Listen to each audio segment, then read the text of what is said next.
Დავრუნდით პირდაპირ ეთერში პირველი ვიზიტი ბრიუსელში დასრულებული აბიძინა ივანიშვილი და ანდერს ფოგ რასმუსენი ერთმანეთს შეხვდნენ. ნატო საქართველოს ახალი მთავრობის ყველა ნაბიჯს გაგებითა და ნდობით მოეკიდება.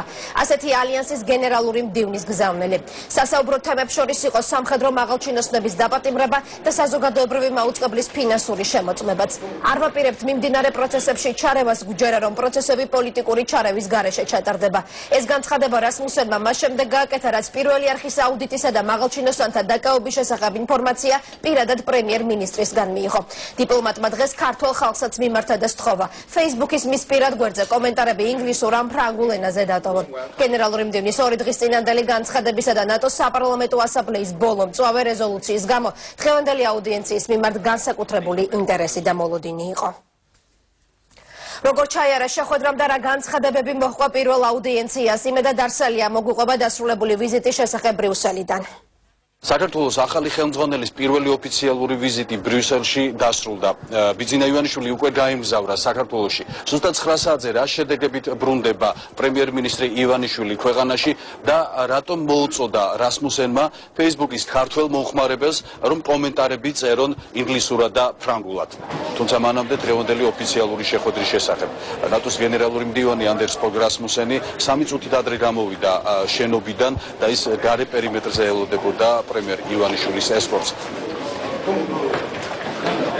Prime Minister, it is indeed a great pleasure. პრემიერ-მინისტრო, ჩემთვის დიდად სასიამოვნოა მოგესალმოთ ნატოში. ის ფაქტი, რომ თქვენ პირველ ოფიციალურ ვიზიტად ბრიუსელი აირჩიეთ, ადასტურებს მნიშვნელობას, რაც თქვენ გაქვთ ჩვენთან ურთიერთობაში. პრემიერ-მინისტრთან ჰქონდა ძალიან კონსტრუქციული და პოზიტიური შეხვედრა. საქართველო არის ნატოს ახო და ერთგული პარტნიორი. თქვენ ახალხანს გააორმაგეთ თქვენი წვლილი ავღანეთის მისიაში. თქვენ უკვე შეუერთდით ალიანსის საკონსულტაციო მისიას ავღანეთში, რომელიც 2014 წლის შემდეგ ავღანური ჯარებისთვის გაწვრთნას გულისხმობს. თქვენი მისწრაფება შეუერთეთ ჩვენს ალიანსს. პრემიერ-მინისტრო, მე მივესალმები თქვენს დადასტურებას, რომ თქვენი მთავრობა მოწადინებულია, რათა ეს განხორციელდეს. მინდა დაგარწმუნოთ, რომ ნატოს საქართველოსთან ახლო ურთიერთობები სურს.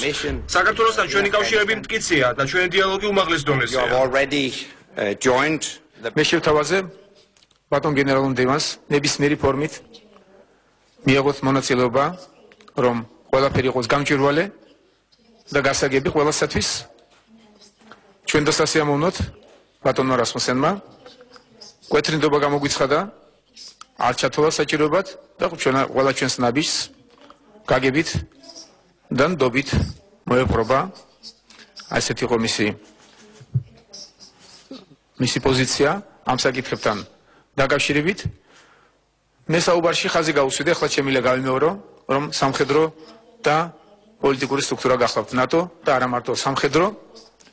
შესაბამისად, ჩვენ ყველაფერს გავაკეთებთ იმისათვის, რომ როგორც სამხედრო ნაწილში ნატოს შესატყვისი სამხედრო ნაწილები ყავდეს საქართველოს, ასევე ჭეშმარიტად განვავითაროთ დემოკრატიული ინსტიტუტები.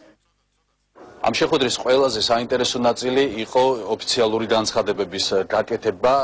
მხარეებმა ჟურნალისტების რამდენიმე შეკითხვასაც უპასუხეს და რა თქმა უნდა ერთ-ერთი მთავარი შეკითხვა სწორედ ანდერს ფოგ რასმუსენის რამდენიმე დღის წინანდელი განცხადება იყო, სადაც მან აღშფოთება გამოთქვა საქართველოში ძალოვანი უწყების უმაღლესი თანამდებობის პირთა დაკავების გამო. ჩვენ ველოდით ურთიერთგაგებას ნატოს გენერალურ მდივანთან, რაც პირველივე წუთიდან იგრძნობოდა მასთან შეხვედრისას.